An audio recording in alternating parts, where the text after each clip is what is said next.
En 3 nuits d'octobre 2025, un pays longtemps considéré immobile a vu basculer l'équilibre d'une guerre que personne ne croyait récupérable. Alors que le nord du Burkina Faso semblait condamné à la peur, la précision venue du ciel a inversé un rapport de force que des années de violence avaient durci. Mais si cette mutation fulgurante porte la marque d'Ibrahim Traoré, qu'est-ce que c'est ce? Quelle annonce réellement pour ceux qui observent de loin. Une fenêtre rare s'est ouverte, brève et fragile, entre effondrement redouté et maîtrise retrouvée. Ce récit promet d'éclairer non pas la surface spectaculaire des frappes, mais le mécanisme plus discret qui a permis à un État longtemps fragilisé de reprendre l'initiative au moment le plus risqué. La promesse centrale tient en 10 mots. Comprendre comment un pays frôle l'effondrement, puis renverse l'allure. Dans le nord du Burkina Faso, chaque mouvement de drone, chaque approche de convoi et chaque silence revenu après une frappe décrit un enjeu vital. La sécurité sur un territoire où l'ombre demeure mobile. Le risque n'est pas seulement militaire, il est moral, social et tient à la capacité d'une nation à décider si elle peut encore protéger ses villages tout en évitant que la guerre n'absorbe son identité. À mesure que les opérations d'octobre et novembre se succèdent dans la source, une tension s'installe. La même précision qui ramène l'ordre peut aussi élargir la fracture entre ceux qui voient une libération et ceux qui redoutent un glissement durable vers une lutte sans fin. Et c'est dans cette zone d'incertitude que l'enjeu de toute l'histoire se joue. La première fissure dans le récit attendu apparaît au moment où le terrain détecte un mouvement anormal près de Djibo, et où l'alerte, pour une fois, n'arrive pas trop tard. Une seule frappe, celle qui neutralise le convoi en quelques minutes, devient la preuve tangible qu'un cycle vieux de plusieurs années vient de dévier de sa trajectoire. Cette opération précoce, suivie d'une série d'actions coordonnées entre octobre et novembre, marque une rupture claire dans la dynamique décrite par la source, un passage du retard systémique à la réponse synchrone, presque immédiate. Les drones ne sont pas isolés. Ils fonctionnent dans une architecture que la source présente comme une guerre intégrée, où communication, volontaire, VDP et unité au sol convergent sans délai visible. Les cellules SEAL militantes éliminées au nord de Boranga, les dépôts découverts près de Djibo et l'attaque nocturne du 25 octobre dans la vallée de Yamba esquissent un schéma répétitif. Le renseignement précède l'action, la frappe remplace l'embuscade, et le silence qui suit n'est plus celui de la défaite, mais celui d'un contrôle retrouvé. C'est ici que le basculement narratif devient évident. Le Burkina Faso, longtemps perçu, dans le texte d'origine, comme dépendant, surprend même ses alliés dans le Sahel par la cohérence de sa riposte. Les médias internationaux, qui autrefois signalaient surtout la vulnérabilité de l'État, se retrouvent silencieux face à une séquence qui ne correspond plus à leur catégorie habituelle. Pourtant, la transformation évoquée dans la source ne repose pas seulement sur la technologie. Elle s'appuie sur une confiance nouvelle. Des commandants qui privilégient leurs propres données, des volontaires locaux qui deviennent les capteurs humains de chaque mission, et une population qui interprète chaque intervention non comme une escalade, mais comme une reconquête limitée, mesurée, orientée vers la survie des villages.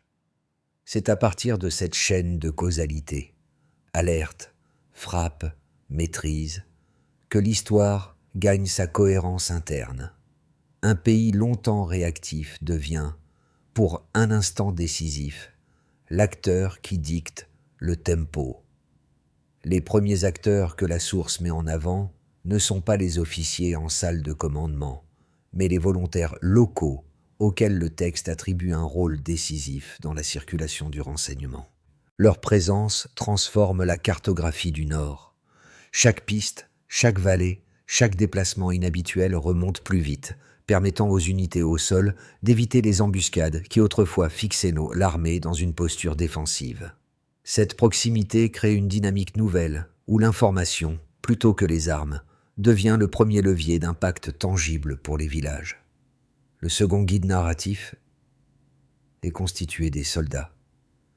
qui se déplacent avec une synchronisation inhabituelle, selon la source, reliant le mouvement des drones aux trajectoires au sol. L'élimination d'une cellule spécialisée au nord de Boranga donne un aperçu de ce fonctionnement. Pas de combat prolongé, pas de chaos rapporté, mais une transition rapide de la détection à l'intervention. À travers ces exemples courts, on voit comment les opérations du terrain modifient l'état d'esprit des populations qui, dans le récit d'origine, retrouvent la possibilité de dormir une nuit complète sans tir. Ces cas préliminaires révèlent une logique partagée. La victoire locale ne se mesure pas uniquement au nombre d'ennemis neutralisés, mais à la manière dont une communauté perçoit la sécurité regagnée. Les villages qui se trouvaient autrefois au bord du déplacement forcé retrouvent des routes ouvertes, des convois humanitaires qui circulent à nouveau et une forme de respiration collective. En somme, l'impact initial ne se lie pas dans l'ampleur des opérations, mais dans la rapidité avec laquelle les premiers signes d'ordre réapparaissent autour des zones autrefois figées par la peur. Comme une première impulsion du récit, les événements se mettent en mouvement. Tout commence avec un changement imperceptible dans le nord du Burkina Faso, une rumeur de déplacement près de Djibo, détectée au sol, qui rompt avec des années d'alerte arrivant trop tard. Cette fois, le signal remonte vite. Un convoi armé avance, déterminé, visant des avant-postes dont la vulnérabilité avait autrefois favorisé les attaques éclairs. La source insiste. Il n'y a pas de conjecture, pas de supposition, mais une confirmation nette. Le déclencheur est cela. Le drone verrouille la cible. Un commandant approuve la frappe. En quelques minutes, le convoi cesse d'exister. Cette vitesse transforme ce qui aurait pu devenir un massacre en un retour temporaire au silence. Non pas un silence de perte, mais le silence évoqué dans la source, celui qui suit une justice expéditive, précise, assumée. Ce premier choc n'est qu'un prélude. Entre octobre et novembre, les opérations se multiplient. Elles surprennent même les alliés régionaux, selon le texte d'origine, non en raison de leur violence, mais de leur cohérence. Les frappes ne sont jamais isolées. Elles se greffent à une architecture intégrée où communication, équipe, hausse-sol et volontaires VDP se combinent en un mécanisme unique. Le 8 octobre, une cellule spécialisée dans les attaques par drone est éliminée au nord de Boranga. Le récit insiste sur l'absence de chaos, la propreté de l'intervention. Une semaine plus tard, un dépôt caché est découvert près de Djibo, neutralisé sans affrontement prolongé. Puis vient la nuit du 25 octobre, décrite comme un réveil par les soldats dans la source. Des signatures thermiques apparaissent dans une vallée reculée près de Yamba. Les combattants dorment. 2 drones TB2 ajustent leur trajectoire. Les missiles descendent dans le froid du Sahel. La vallée s'embrase en quelques secondes. À partir de cet instant, le récit bascule. Le pays, longtemps considéré comme suppliant l'aide extérieure, démontre dans ce moment précis une autonomie stratégique inattendue. Les médias et les médias internationaux, autrefois bavards sur la fragilité du Burkina Faso, se taisent, non par indifférence, mais parce que la séquence ne correspond plus à leur grille narrative. Une petite armée africaine qui vint avec discipline et renseignement. L'image dérange. C'est ici qu'apparaît la figure d'Ibrahim Traoré, mentionné dans la source comme le jeune dirigeant sous lequel les chassés deviennent les chasseurs. Le contrôle aérien, autrefois symbole de terreur, se renverse et devient un outil national. L'espace qui appartenait à la peur appartient désormais à une nation qui réapprend la maîtrise de son ciel. Dans la phase qui suit immédiatement ces actions, les effets secondaires deviennent visibles. Mais chaque victoire porte une ombre. Le texte insiste. Aucun affrontement n'est propre. Le risque civil existe. Le poids moral demeure. Pourtant, dans les villages comme Djibo ou Arbinda, la perception dominante n'est pas celle d'une guerre abusive, mais d'un combat nécessaire.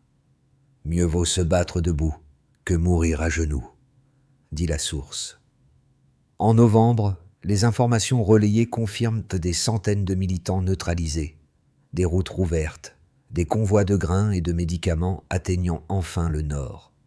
Les écoles partiellement rouvertes accueillent de nouveau des enfants sous la surveillance de soldats, autrefois étrangers chez eux. Mais la question posée dans la source reste ouverte. Qu'est-ce qui a réellement changé? Est-ce que la tactique, la technologie ou l'élan collectif inspiré pour la deuxième fois par Ibrahim Traoré? Le texte suggère une réponse implicite. Quand une nation retrouve la croyance, la peur perd son dernier refuge. Pour introduire ce changement mesurable, la source explique que la transition se manifeste dès les premières lignes. La source décrit une transition mesurable. Un pays qui, pendant des années, voyait ses alertes arriver trop tard, bascule soudain vers une capacité d'action en temps quasi réel. Ce passage du retard structurel à la réponse synchronisée constitue le premier écart quantifiable du récit. Un delta que les opérations d'octobre et novembre rendent visible dans chaque exemple rapporté. Le premier repère chiffré que la source mentionne concerne une mobilisation financière exceptionnelle. Le premier volume chiffré de la source, plus de 100 milliards de FCFA collectés par le Fonds patriotique à mi-2025, sert d'indicateur de mobilisation interne bien plus que d'indicateur financier. La baseline implicite, celle d'un pays habitué à dépendre de bailleurs extérieurs, se heurte ici à un effort intégralement issu de contributions locales. Ce dépassement marque un déplacement de la charge de la guerre. La défense cesse d'être une structure séparée de la société et devient une extension directe de la population, chaque don, même minuscule, étant présenté comme un acte de défi. La source montre comment ce flux transforme le paysage.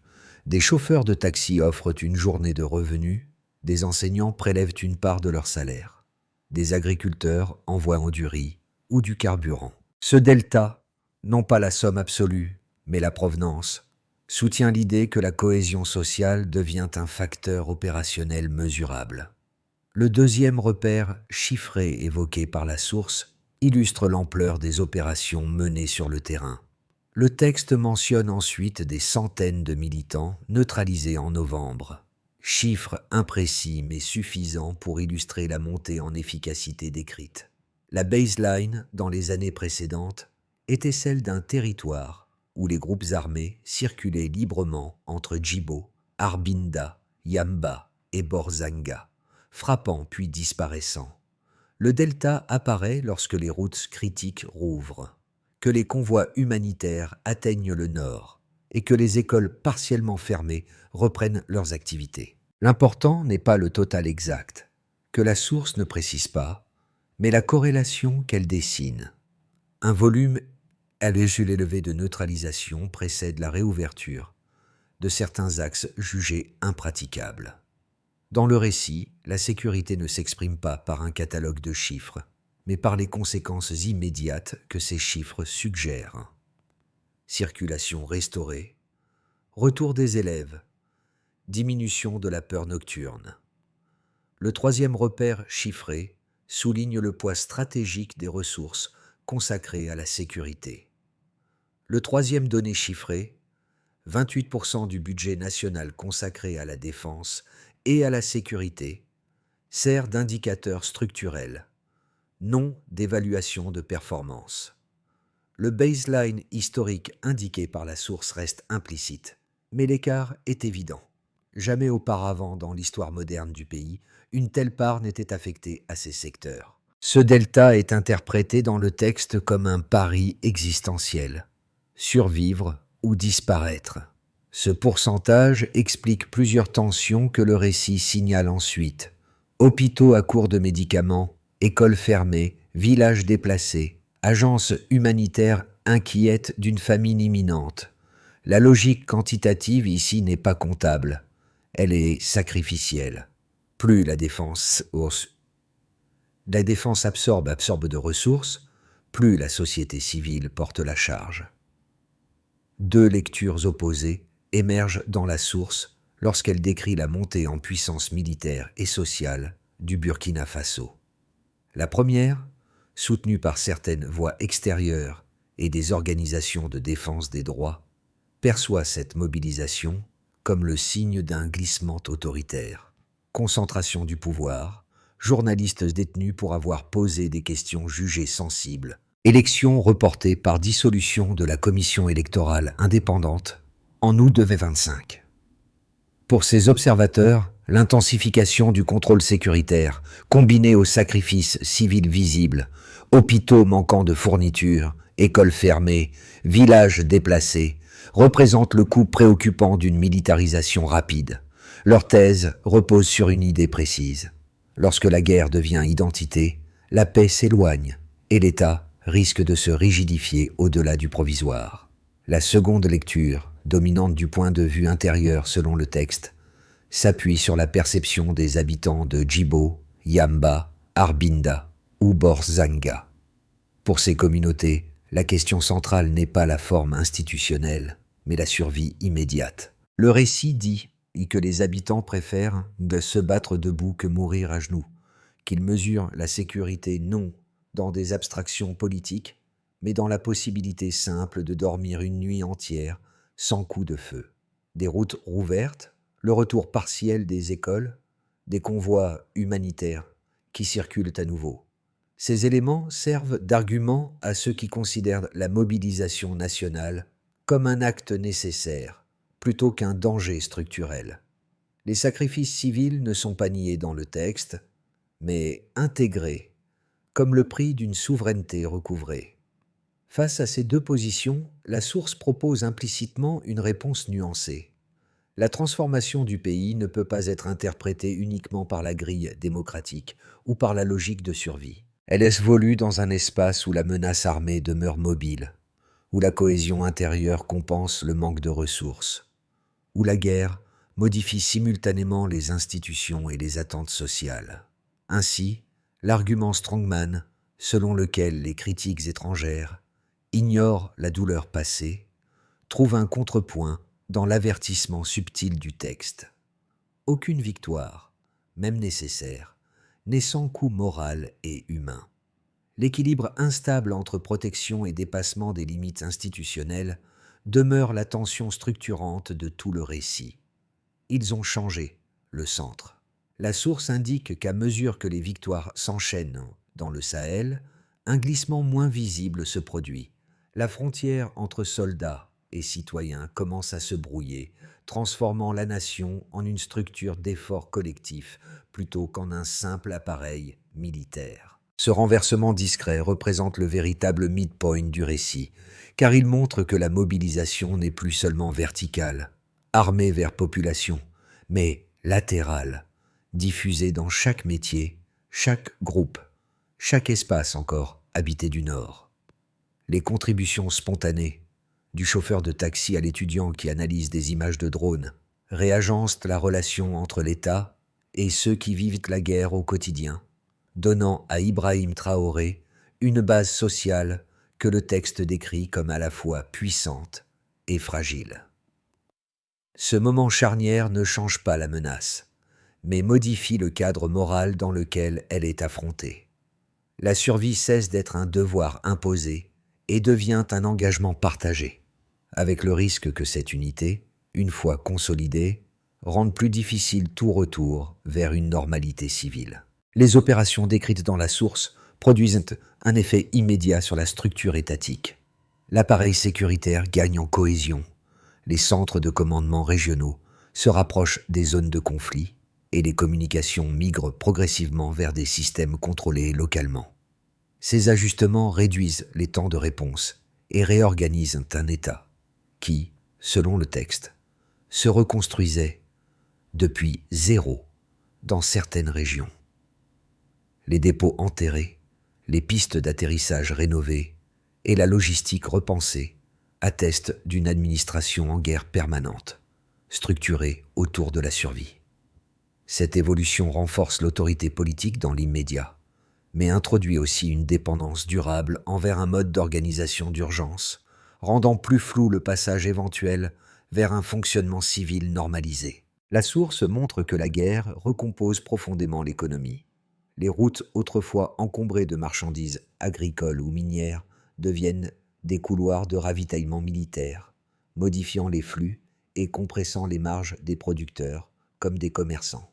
La part de 28% du budget national consacré à la défense crée un effet de siphon sur la santé, l'éducation et le commerce, accentuant la pression sur les entreprises locales déjà fragiles. Pourtant, certains secteurs trouvent une place nouvelle dans cet écosystème. La mécanique, la logistique et les services de transport deviennent des maillons essentiels de la chaîne d'effort, soutenus par des contributions civiles en nature ou en main-d'œuvre. La reconstruction économique, dans ce cadre, repose moins sur les marchés que sur la capacité du pays à stabiliser ses axes vitaux. C'est sur les habitants que les conséquences se manifestent avec le plus de netteté. Le texte évoque des villages déplacés, des écoles fermées, des hôpitaux à court de médicaments, mais aussi un retour partiel de la sécurité permettant de dormir sans tir. Les contributions au fonds patriotique montrent un peuple prêt à absorber une part du coût de la guerre, transformant chaque acte, argent, carburant, nourriture, en engagement collectif. La douleur demeure omniprésente. Familles divisées, jeunes soldats enterrés, mères confrontées à la perte. Pourtant, la source note une détermination renouvelée, où l'idée de se battre debout prend le pas sur la peur. Cette résilience forme le socle de l'élan national qui soutient, indirectement, la position d'Ibrahim Traoré dans le récit. Les effets régionaux dépassent largement les frontières du Burkina Faso. La source indique que le Mali, le Niger et même le Tchad observent les opérations avec une attention soutenue, reflétant une possible redéfinition des équilibres sécuritaires du Sahel. L'Alliance des États du Sahel devient un espace de coopération structurée, partage d'informations, mutualisation des ressources, alignement tactique. Mais cette dynamique attire également pression diplomatique, sanctions d'organisations régionales et critiques occidentales liées au retard des élections et à la concentration du pouvoir. La région entière oscille entre une solidarité nouvelle et un risque d'isolement accru. Le texte suggère ainsi une zone d'incertitude où chaque avancée militaire peut renforcer autant qu'elle fragilise les relations extérieures. Dans l'hypothèse la plus probable selon la dynamique décrite dans la source, le Burkina Faso maintient un niveau d'intensité opérationnelle similaire à celui d'octobre-novembre, sans expansion majeure ni effondrement. Les frappes de drones restent précises, les routes salidiques critiques demeurent ouvertes par intermittence, et les centres régionaux de commandement conservent leur rythme actuel. Les sacrifices civils persistent, hôpitaux sous-approvisionnés, écoles perturbées, mais la cohésion nationale continue de porter l'effort, créant une stabilité dure, fragile, mais tenable. Ce scénario suppose une menace qui reste mobile, mais contenue, et un État qui ne retrouve pas encore une pleine normalité civile. Une évolution favorable émergerait si la coordination entre VDP, unités au sol et renseignements continue de s'affiner, reproduisant les succès tactiques évoqués dans la source. Dans cette trajectoire, davantage de routes rouvrent durablement, les convois humanitaires circulent sans interruption prolongée, et les villages déplacés commencent à revenir vers des zones sécurisées. Les contributions civiles au fonds patriotique se stabilisent, créant une base logistique plus prévisible et une charge moindre sur les secteurs essentiels. Une telle dynamique renforcerait l'autorité politique intérieure, donnant à la direction actuelle, y compris Ibrahim Traoré, un cadre plus stable pour organiser la transition post-conflit, même si aucune paix complète n'est envisageable dans le court terme selon la tonalité générale du récit. La branche négative du récit apparaît si la pression humanitaire dépasse la capacité de résilience décrite dans le texte. Les secteurs civils, déjà éprouvés, pourraient entrer en saturation. Hôpitaux incapables de maintenir les soins essentiels, écoles durablement fermées, prix alimentaires en hausse continue. Une multiplication des attaques dans des zones moins surveillées, phénomène fréquent dans des conflits prolongés bien que non mentionné comme tendance explicite dans la source, accentuerait la fatigue nationale. Une détérioration simultanée de la situation régionale notamment sous l'effet de sanctions ou de pressions diplomatiques croissantes, isolerait davantage le pays et réduirait ses marges de manœuvre, rendant plus difficile la gestion politique d'un conflit déjà totalisant. Les effets se décrits dans la source résonnent directement avec trois groupes que l'on peut rapprocher du lecteur. Ceux qui vivent dans des contextes fragiles, ceux qui travaillent dans des secteurs essentiels et ceux qui observent les dynamiques internationales depuis l'extérieur. Pour les premiers, l'histoire du Burkina Faso rappelle à quel point la sécurité quotidienne peut dépendre d'un fil, et comment une seule perturbation, une route fermée, une école évacuée, un poste médical à court de médicaments, transforme la vie entière d'une communauté. Le récit de villages déplacés, de familles séparées et d'enfants retournant timidement à l'école évoque des expériences universelles. La peur de perdre sa maison, la difficulté de rester debout quand le territoire se dérobe. Pour les travailleurs essentiels, la source révèle une autre leçon. Même dans un conflit total, les métiers ordinaires deviennent des piliers invisibles. Les mécaniciens qui renforcent les camions, les chauffeurs qui traversent des routes risquées, les enseignants qui, malgré les fermetures, contribuent financièrement au fonds patriotique, montrent comment des gestes simples composent une chaîne d'efforts qui ne demandent pas d'héroïsme spectaculaire, mais une constance que beaucoup peuvent reconnaître dans leurs propres responsabilités quotidiennes. Pour les observateurs extérieurs, le récit met en lumière une vérité inconfortable. Les crises que l'on croit lointaines sont façonnées par les choix des citoyens autant que par les décisions des gouvernements. La diaspora burkinabé réunie à Paris, Montréal ou Abidjan montre que même loin du front, les émotions, les contributions et les espoirs demeurent liés à un territoire d'origine. Cette perspective interpelle ceux qui suivent l'actualité internationale. Comprendre un conflit ne consiste pas seulement à lire des chiffres, mais à saisir la manière dont les populations portent son poids. Le récit de la source montre qu'aucune trajectoire durable ne peut émerger sans une organisation méthodique de la survie collective, surtout dans un contexte où la pression militaire, sociale et humanitaire se superpose. Dans ce cadre, une feuille de route minimale peut être déduite non pas de nouvelles données, mais des dynamiques déjà visibles: proximité du commandement, mobilisation civile, infrastructures orientées vers la sécurité et fragilité du tissu social. Cette logique, que le texte attribue en partie à la direction d'Ibrahim Traoré, suggère 4 étapes cohérentes avec les tendances décrites. La source insiste sur l'importance des routes rouvertes, des convois humanitaires et des zones partiellement sécurisées pour le retour des écoles et des services essentiels. Prioriser la continuité de ces axes, sans les étendre artificiellement, constitue le premier pilier d'un retour progressif à la normalité. Une stabilisation limitée mais durable vaut plus, dans ce contexte, qu'une expansion ambitieuse mais fragile. Les hôpitaux manquant de médicaments, les écoles fermées et les villages déplacés montrent où se situe le point de rupture. Réduire l'attention sur ces secteurs, même symboliquement. Réouverture partielle, réaffectation temporaire de ressources, renforcement ponctuel de la logistique. Créer une respiration sociale indispensable pour soutenir l'effort prolongé évoqué dans la source.